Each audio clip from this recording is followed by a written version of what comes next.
Now that I'm standing out here on this street, looking at the spots where I used to park my car, these memories are flooding back, and I'm like, wow, it really was a lot of anxiety. Like every time a person walked past, are they going to, start looking into my car? Are they going to think something is going on?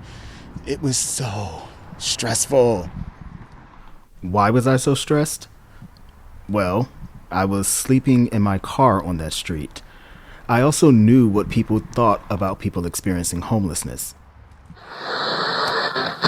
Because it's a bunch of zombies walking on the street. It's very unacceptable to live this lifestyle. Therefore, many more people now live on the streets while doing drugs. See? Not complicated. Looking back, I'm not surprised that I was so ashamed that I ended up living in my car at 35 years old. Every message I got from society up until that point was that unhoused people were the architects of their fate. So it must have been my fault. I know now it wasn't. From HEATDRAWN Media, this is Reputation, the podcast for nuanced conversation and self-reflection. I'm your host, Ethan Ward, and this season is all about the intersection of reputation, whether it's personal or professional, as it relates to homelessness. I can't ask others to look in the mirror and be vulnerable without first doing it myself. So I went back to some of the places I spent time when I was living in my car, reflecting. I'm also chatting with Saba Mwine, the managing director of the Homelessness Policy Research Institute at the University of Southern California. I can't change the past, but I can learn something from it, and we all have the power to change the present.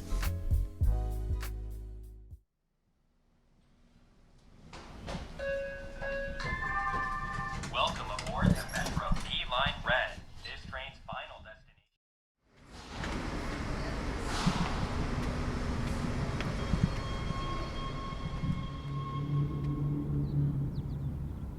I cannot believe that I am sitting in this parking lot again. I am at the North Hollywood Metro Station. There's a huge parking lot here. It holds hundreds of cars, and there's like a bus depot, and there are apartment buildings that are kind of circling the entire perimeter of the parking lot. It's a flat parking lot, there's plenty of open spaces, and you could just kind of see everything. I spent so much time in this parking lot just sitting, and I'm sitting here now people watching as I did 5 years ago. And I really just remember how fucking bored I was. Oh my goodness. So being in the car was weird because when you're in a car and you're worried about gas and you're worried about, damage to your car, someone hitting your car, the thing is you don't want to really be driving around. Driving around is dangerous when you live in your car because someone can hit you and then you're out of your car, and then where are you going to sleep? So I really didn't do a lot of driving around. And then on top of that, the cost of gas. And here in California, gas is very, very expensive. So you will burn off gas just aimlessly riding around. So it just never made sense for me to do that. So this parking lot was my spot. If I was not in class, or if I wasn't at the YMCA getting a shower or trying to do some type of exercise, I was here most of the time. And the days that I remember here most are when it was a holiday or something like that, and the campus would be closed and things would typically be shut down. I remember spending Thanksgiving in this parking lot. And it is the craziest thing, especially at a metro station, to sit and watch people going about their day-to-day lives, because all you can think is, oh, I bet you they're going back to a house, or I bet you they have an apartment to go home to. And then you're surrounded by apartments that are here, and so you're looking at people going in and out of their apartment buildings, and you're like, I wonder what it's like to live in there, or I miss having a bed, or being able to just go home after a long day and relax and watch TV or something like that. So as I'm sitting here now, I'm realizing all these emotions that it's stirring up, because those were the things that I was thinking back then. Just wishing that I had somewhere to be. And being a little pissed that people did have places to be, and they had places to go. And, on days where it was particularly hot it was even more unbearable because I had leather seats in my car. So it's just the uncomfortableness of being hot, knowing that you're not going to be able to take a shower again until the next day when the gym or the YMCA opens again. And God forbid if it's a holiday and they're not even open, and then that's a day where you don't shower. So you have to reduce the amount of walking around you're doing or movement you're doing, because you will sit in it for however long it will be until you can take a shower again. I would pretty much sit here until it was time for me to go to one of my parking spots that I would park to go to sleep. And it took me a long time to find those, because when I first started living in my car, I really did not realize how many parking signs there were where you're not allowed to park overnight. And now I realize that that was totally to keep people from like parking their RVs there or something like that. But it became really, really difficult. And I ended up staying in North Hollywood because this is the neighborhood I had been living in for like 7 years. So I knew it. I knew the streets. I was really comfortable here.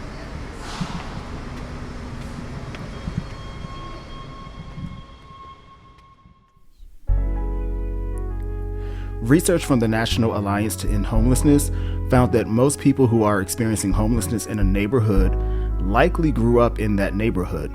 I was no exception, but I was experiencing my North Hollywood neighborhood differently for the first time in 7 years. And sometimes it was scary. I remember the first time I tried to park at a Pep Boys parking lot for like the first few nights, and I thought, oh, this is perfect. It was like right up along a hotel or some type of motel, and there was like this brick wall, and the motel was on the other side, and the Pep Boys parking lot, the Pep Boys shop was kind of like on the other side of the parking lot, so it was really far off. And so I thought, oh, this is great. You know, it'll be private. When they close at night, no one will be here. And for the first few days, that actually was cool. It was like I can put my sun visor up, and I would just, at this point, I was so new to it, I was just putting my driver's seat back and just trying to like fall asleep in the chair. And I will never forget this one night in particular. I saw this guy with a flashlight walking around the parking lot, and he was like looking like he was checking cars, and I was like, oh fuck, please do not come over here. I think he's like trying to steal stuff out of people's cars. And I just don't have time for this headache tonight. At this point, I don't have like any weapons or anything like that to protect myself. So I kept looking, like peeking, like from up under my seat, like just to see if he would make his way over. And then sure enough, he did. And he starts tapping on the window with his flashlight in my car, like he is the police. So I was like, yes, can I help you? And he's like, you can't be here. And I'm like, excuse me, are you security or something for the Pep Boys? And he's like, yeah, something like that. And I'm like, okay. And he's like, yeah, but you can't be here, man. You can't be here. This is my spot.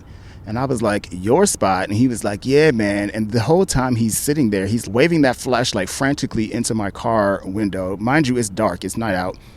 So I feel my heart start racing. My anxiety is going through the roof because I'm like, oh my God, I'm going to have to like get into it with this guy. And then I was like, okay. But I was so scared at that point because I was just like, this guy looks scary. I don't know what he's capable of, and I don't know what he's going to do. And I remember driving off. My heart was racing so fast because like I said, I just didn't know what he was capable of or what he was going to do. And I remember being so angry at myself because I was like, you should have stood your ground and just stayed there. Like, who the fuck is he to tell you you can't park here in the thing? He's not even an employee of the Pep Boys. It was just some random guy that also, I guess, was experiencing homelessness who had pretty much commandeered that area for like his friends or something. But I remember being really mad about that. I had class the next morning, but I ended up spending the next 3 hours riding around trying to find a parking spot. And that's when I noticed that all the signs were like, you can't park here overnight. And it just became this huge thing. So I ended up finally finding a spot on Chandler Avenue.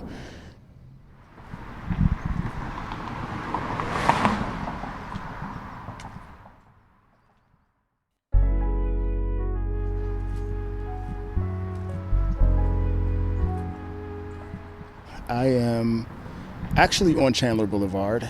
This was actually my first choice for parking my car to go to sleep. But I remember this being my favorite spot because one of the street lights that is on this row was broke. And so it was easier to go to sleep because there was no bright light from the street light glaring down into the car. I would get here probably around 8:30, 9 o'clock every night. And I had to because even here now while I'm standing, there are cars, like it's packed with cars. And this is a Saturday. And this is how it would be in the evening as well. And if you didn't get your spot, you would end up having to kind of like circle around the block and keep coming down this one-way street to see if someone had left, which can be really, really annoying. So I had this black paper that like used in arts and crafts that I had pretty much cut out for each of the windows on my car. And I would tape them up so it would stay secure in the window overnight. And I had gotten to the point where I was so efficient at it that I could have this paper up on all the windows within like a couple of minutes. And then I had a sun visor for the front of the car so people that were maybe walking up on the car could not see into the car because of the sun visor. But the thing with that is, once it was up, it was up. There was no taking it down. And I ended up spending so much time being super quiet in the car because I was always worried that like a resident that lived in the neighborhood would see me in the car or hear me in the car and call the police or something. Because technically, I don't think that, people were supposed to be parked here and sleeping. The police thing was actually really important to me because I am a black man and you listen to the news and you hear about police killings, and all I kept thinking was, I do not have time to be a statistic. I am going to be quiet. I'm going to make myself quiet as a mouse. I'm going to make sure that no one knows that I'm here. So when I would get in my car at 8:30 or 9 o'clock at night, I was in for the night. I very, very rarely ever got out of the car to pee or anything like that because at this point I can't see if anyone's coming or will see me taking down the paper and see me, climbing in and out of the car and what were essentially like my bedtime, the clothes that I would wear to go to sleep. And now that I'm thinking about it, it was so stressful. Like I would literally stop drinking at a certain time or stop eating because I was worried about having to use the bathroom in the middle of the night, which I could not do while I was living in the car. Like I said, I just did not ever want any kind of interactions with people like calling the police or calling anyone to say that someone was in the car or they looked suspicious because I just knew that it would just cause more problems. And I did not get up again until 6 a.m. And by that time, I wanted to get up early enough so I was gone by the time people were getting ready to go to work. One night when I was out here, it was like maybe 1 o'clock in the morning or something. I heard police sirens outside my car. Now, mind you, I can't see out. The paper is so black that it's like you can't see in and I can't see out. So I had gotten really, really, really good at listening to what was going on around me and being able to figure out what was going on outside. I heard the sirens and I immediately was like, okay, what's going on? That's not normal because you typically don't hear that kind of stuff. But the next thing I know, there are sirens and police surrounding my car. I can hear them pulling up, like screeching, coming to screeching halts. Sirens are going, the lights are blaring because I can see them kind of like out of the top of the car through the sunroof. And I remember being scared shitless. The next thing I know, I hear the police saying, "Get on the ground, get on the ground, get on the ground." And some guy is like saying something back and I couldn't barely make out what he was saying, but clearly they were after him for something. And all I kept thinking in that moment is, oh my God, they're going to find me in this car. They're going to think that I am hiding in the backseat of this car. They're going to be like, why are these papers up in the window? What is going on? I just knew that they were going to think that I was with him. And I remember being so scared that I ended up getting my phone from the floor of the car where I would leave it when I would go to sleep. And I remember picking it up. Mind you, I'm being quiet as a mouse. I'm barely breathing. And I pick it up and I go to text my brother. And I'm basically like, my brother, mind you, at the time is stationed in Turkey, I believe at the time. He was not even in the country, he's in the Air Force. And I went to text him just to say, hey, the police are surrounding my car. There's something going on. I'm not really sure. If they find me and you don't hear from me, I'm dead or they took me to jail. One or the other.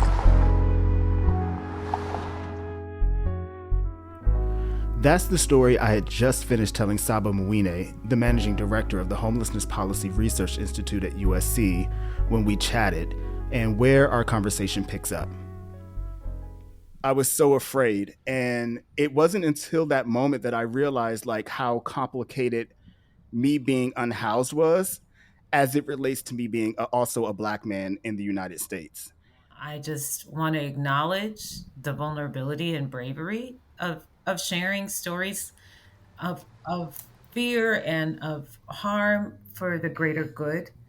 And I want to affirm you in what you were recognizing in that moment around the intersection between your identity as a Black person and your experiences, not only with homelessness, but also the criminal legal system, because those are intersectional. Many people who experience homelessness are then vulnerable to, the police. And many people who experience homelessness intergenerationally, many people of color have interfaced with the criminal legal system as well as the welfare system. And to further, dig into that point around the intersection of racism, white supremacy, and homelessness, in every state in our country, Black people are overrepresented in the population of people experiencing homelessness at a similar rate to Native American folks. And in our city and county of Los Angeles, Black people, we are only making up about 7-8% of the general population, but are represented at 30% of people experiencing homelessness. We're still having issues with access to housing, market rate housing, real estate. And so that is in great part why we see such an overrepresentation of people of color who experience homelessness, in every state of our country. I was in an apartment in North Hollywood, and I remember moving into that apartment and the rent being like $1,200. And 7 years later, by the time I had to leave the apartment, my rent was maybe a little over 1,800. Because I kept asking myself, how in the world did I end up in this situation? And when I look back on it, I'm like, yeah, rent was going up and my income was not keeping up with the cost of market rate rent. And when I link back on it now, when you say that, I'm like, yeah, that's how it happens. And I think that's how it happens for most people. So one thing I wanted to point out is your recognition of the fact that it wasn't you that created that issue of not having enough money to pay this continuously like increased rent amount without having any access to increased resources. That's across the board. That's happening in California, is that rents keep getting raised, but income hasn't gone up at the same rate. And a lot of times I think as Black people, we are messaged that it's something that we did that have caused these hardships versus the systemic, endemic white supremacy that shaped all of these systems that weren't really made with our best interest in mind, that continue to reinforce racialized poverty. And so that's a message that I like keep wanting to flag and raise for people, because a lot of times we think it's us, where really instead it's really such a beautiful legacy of how we've been able to come through these situations. You made a comment that, I recognized that it wasn't my fault. But that took years for me to get to that point because back then, I did think it was my fault. I said, I must have failed. I am 35 years old. That's one of the big reasons why I never told anyone, because it was so shameful to me. the entire experience. And that coupled with the fact that I was in community college full time trying to work towards something and also dealing with that, it took everything in me to wake up every day in my car, and I would brush my teeth hanging out the side of the car with a water bottle and a toothbrush that I had right there. And it took everything in me to say, okay, you got to go to class. We have to get through this semester. I have to get through this and I have to like achieve this goal, because it was a constant battle to just say, I don't care anymore. Absolutely. Like, just to speak a little bit to the experience of homelessness among students, like that is something that we are really just starting to understand in California. I mean, the state of California has put in some investments for affordable housing resources for students who are experiencing homelessness, much like you did. There was a study that one of our colleagues, Dr. Rashida Crutchfield at CSULB, had conducted just to survey, what's happening with students who are experiencing food insecurity and homelessness. And that study came out to say that that folks who reported food insecurity and homelessness, or both, also experienced physical and mental health consequences that were associated, of course, with lower academic achievement. They even said they reported higher rates of inactive days where poor physical or mental health kept them from, their activities such as self-care and schoolwork. People are going to hear from a variety of voices whose lives intersect with the homelessness crisis, from unhoused people to elected leaders to housed people who have lost loved ones experiencing homelessness.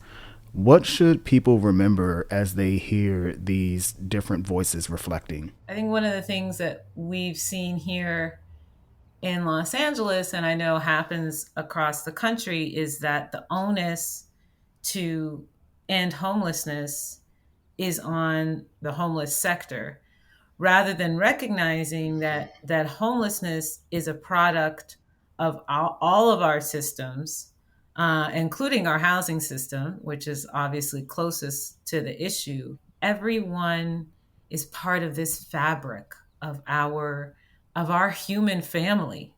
And I think that we really started to understand that in the pandemic, and that, okay, we need everyone. But I think it takes all of us to do our best to be part of the solution. If we just think of this issue as something that is outside of us, or a story in the news, versus that this is like something that is affecting my family and our community, we can take big and small steps through education. And I think education is the real important gift of this podcast and other deeper kinds of reporting on homelessness, which I think a lot of people in Los Angeles we're starting to really get. I mean, even our mayor, the mayoral race, and our current mayor, Bass, like, because I've been in this field for a few years now. And I think in this last race, I was like, okay, our public is now like getting a more elevated understanding of the experience of homelessness in the media than we have in the past.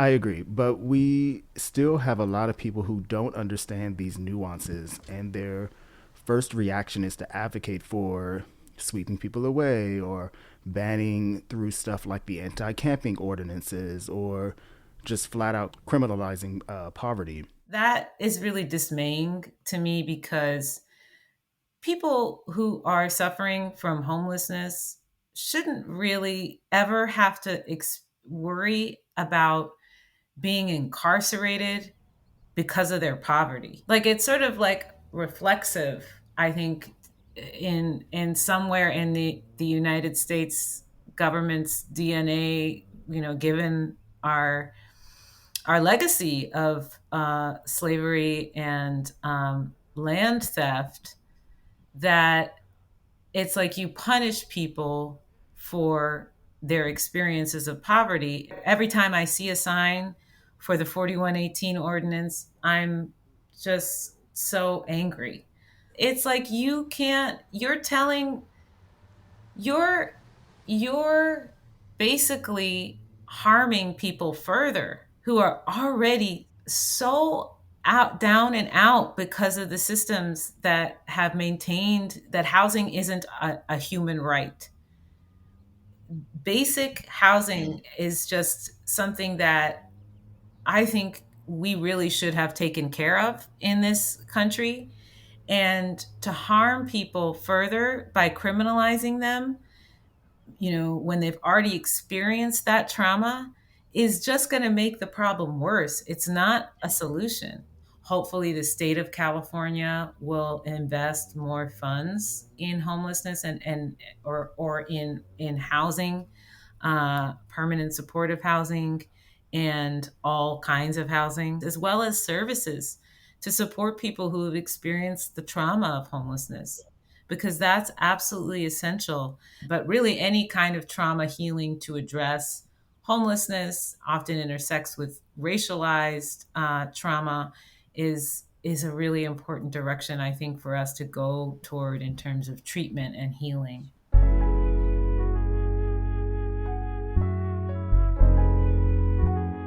Like, I think when I first realized that I was going to have to live in my car, I guess I never thought of it being that bad.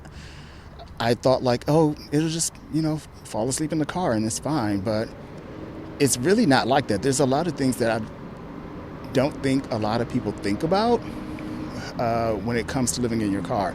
And it's crazy because now in 2023, I will get on apps like TikTok and I see people who are documenting this. They're going live from their vehicles and they're talking about their experience and kind of showing what life is like. And this is my Ford Escape that I turned into a tiny home. I've been living in my car for almost 2 years, and I've been sleeping in this thing wrong the whole time. I'm about to go on a cross-country road trip, and I need to change the way... Like, I watch it now and I'm like, wow, you all are so open and so free, because all I remember feeling was extreme embarrassment and shame about having to live in my car. And it was not something that I even told anyone about except my brother and my sister. And my brother, like I said, was all the way in Turkey. There was nothing he was going to be able to do. And my sister had a family in Maryland. So there was nothing she can do, but I really never talked about what it was like actually being in my car like that. And so when I see like people being so open about it now, and I'm like, that's amazing, because they don't have the shame that came along with that. They were able to overcome that.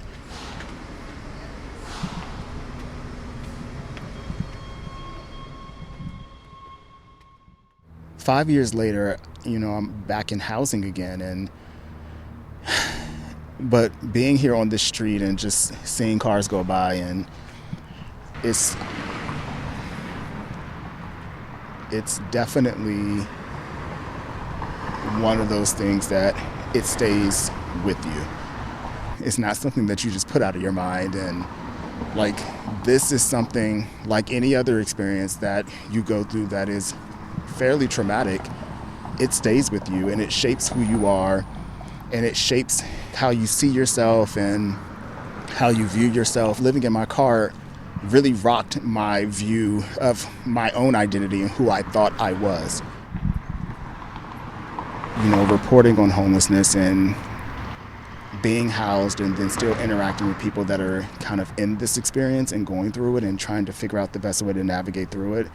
My heart goes out to them because I know what it's like. I know how it is, and I know the stresses that they're under. I know how inconvenient it is, and just the adjustments that you have to make to do simple things just like brush your teeth or find a place to use the restroom.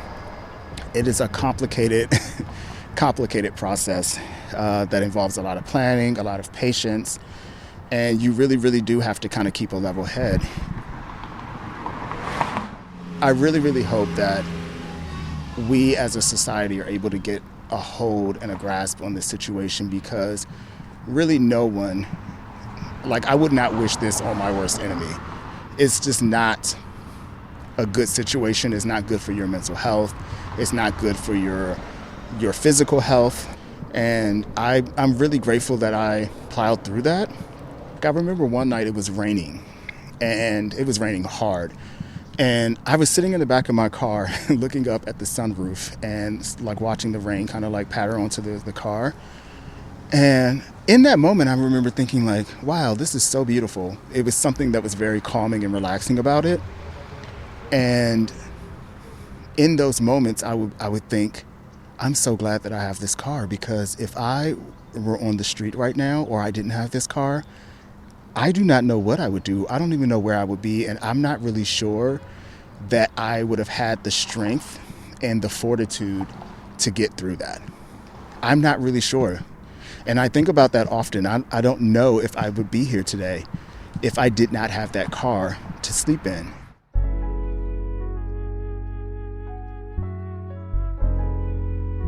The takeaway as I'm sitting here is just like, I just really was so ashamed of myself and so embarrassed. What are people going to think about me? What are people going to say about me?